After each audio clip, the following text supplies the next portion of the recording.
The pressure emitting from the two groups was immense. One wrong word or action might make the already fearsome looming presence break out and swallow them whole. In the case of someone like Peter and Vorden, they were able to handle the pressure that coiled around them. However, for Layla and even Logan, it felt like they were about to be consumed by the dangerous energy that was swirling around them. It was only waiting to be unleashed. "Are they really going to clash?" The students on the side asked one another, and some of them began to get anxious about a fight breaking out. "It would be silly if they did," another student sneered, shaking their head. "After all, this is such a small thing. No one would be willing to start a war between a few missing students." However, they were unaware of what Leo thought. He was a simple man. Rather than thinking about the bigger picture of what his actions would lead to, he thought it was best to do what was right in the current situation. As things came to him later, he would continue to deal with them. This was how he was always and continued to be. Right now, the people in front of him had put the students he was responsible for in danger. In the past, Leo was a different man, and he did think about things, perhaps too much, to the point where those around them suffered because of it. "I won't let that happen again," Leo thought. Although the others thought Leo wouldn't do something, Vorden managed to catch a glimpse of Leo's thoughts. He could see his fingers twitching slightly as he held the hilt. "He's ready to attack at any moment." After sharing Leo's powers and interacting with him during theory classes, Vorden felt like he could understand him a bit more. He tried thinking of a way to perhaps calm Leo down. The world didn't need a civil war right now. In the past, there were several civil wars before True Dream came along. There were rumors that the Dalki were keeping an eye on the humans, ready to attack at their weakest point if something similar were to happen again. Perhaps the Dalki would attack even sooner than they predicted. "Leo, when we were down there, there was an incredibly strong beast. For now I think Quinn and Fex are safe, but I don't know how long they will survive. They need help now," Vorden said. After hearing these words, Leo's grip around his hilt weakened. It worked. He stood up straight and carried on walking past the group. As he walked, he purposely barged into Andre's shoulder. "Hey, what do you think you're doing? Can't you at least show some respect? We saved your students. We didn't have to do that, and we could have kept the whole thing a secret," Andy shouted. Leo then pointed toward his eyes and opened them up. Where the pupils should have been black, it looked as if his entire eyeball was a tint of gray. There was no color. "I'm sorry, but I'm blind. You see, I didn't know he was standing there. Faye, I will leave it up to you to do what you want with these visitors of ours. Whatever you choose, I will back it up when we return to the base." With that, Leo continued to walk into the forest while also carefully stepping his feet over a large root going across the floor. "Nearly tripped over that one," he said, whistling away into the forest. By this point, Faye had already calmed down. Doing or saying anything would be a waste of breath, so she decided to take a political stance instead, doing what was best for both groups. "Thank you for informing us. Please, in the future, do inform us sooner. This way we can avoid any future problems." Andre bowed down to her before leaving with his group, with a sour taste in their mouths from what they had just experienced. While Vorden and the others were revealed, all they needed to do now was wait, hoping Fex and Quinn could return safely. While walking back to the others, Vorden thought about what just happened. When he first joined the military, it seemed like they didn't care about what happened to the weaker students. They allowed fights to go on without intervening, and it was almost as if the fights were encouraged to happen. Even with the whole Duke and Peter situation, it seemed like they were purposely trying to cause friction and division between those that were weaker and stronger in the school. This did happen in the outside world naturally, and in school before it. However, the divide never seemed to be as big as it was in the military school. After hearing not only Leo's reaction but Faye's reaction as well, to the students in distress and his own thoughts. Perhaps the whole military wasn't like this. Or there was also the option that it was more because of the ones that were in charge. Their connection seemed oddly close to the True Dream family, more than they should have been.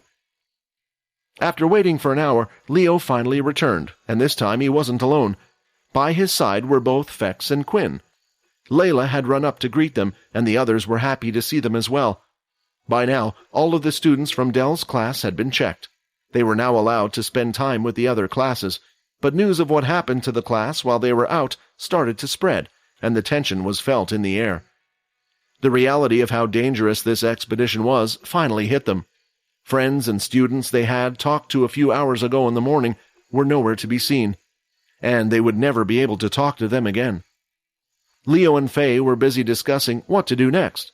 Although they were of the same rank, Faye never felt that way, and she decided she would agree with whatever Leo had decided.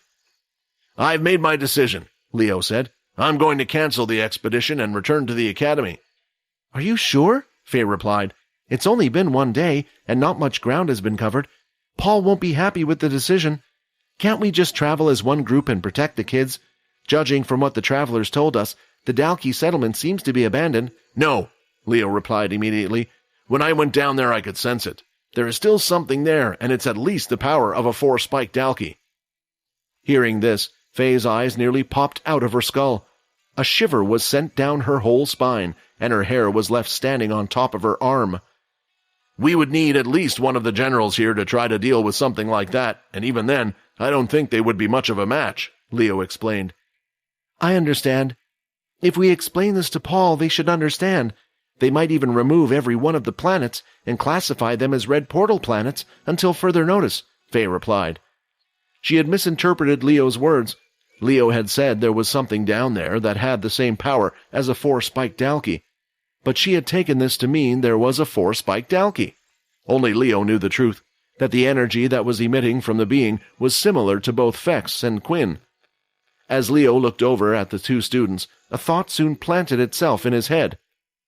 "Is there an actual threat right underneath our noses that is probably far larger than the Dalkey?" All the students had been covered on the muddy open soil area of the shelter, which stood just before the forest. Leo had told all of them there would be an announcement to be made. "I'm sure by now you have all heard of this news that has happened in Dell's class. Because of this, we have decided to cancel the expedition and head back to the school," said Leo. After hearing the news, some of the students felt a weight lifted off their shoulders. No longer were they in danger and had thoughts of meeting such things. The ones that were part of Dell's class were even more overjoyed. Still, this feeling of relief wasn't shared at all by everyone in the crowd. Those who had done well on the test so far and had run into no trouble started to voice their concern. "What?" a student complained as they looked around for support. "But it's only been one day. That doesn't make any sense. Why should they go back?" "Stop being so selfish," another shouted back at them. It seemed like two camps had emerged, those that wanted to leave and those that wanted to stay. "Enough!" Leo shouted in a loud, booming voice. His voice was projected so loudly that some of the students felt like their eardrums would shatter. They wondered how a man so small was able to produce such a loud sound. The chatter had stopped, but a single student still had his hand up. "Yes, young one," Leo said. "I don't mind having to go back early, but I do have a question. What does this mean for our assessment? Who got the top grade, and how will our scores be divided?" the student asked politely. "Your grades will be decided by how well you have done so far. In the past, usually those that performed well on the first day would continue to perform well through the test. I know this might not be fair, but we will consider this based on your performance in future assessments and adjust your result accordingly. As for Dell's class, they will have an exemption due to the special circumstances they faced and will be tested at some other time. Now, I suppose that at these types of events, we always like to promote those who did their best so that other students know who to look up to as role models. I shall decide the winners right now then." After hearing Leo say this, many of the students that had done well on the assessment so far were starting to get excited. They would straighten out their clothes and make sure their hair was ready, as they were to be called up to the front.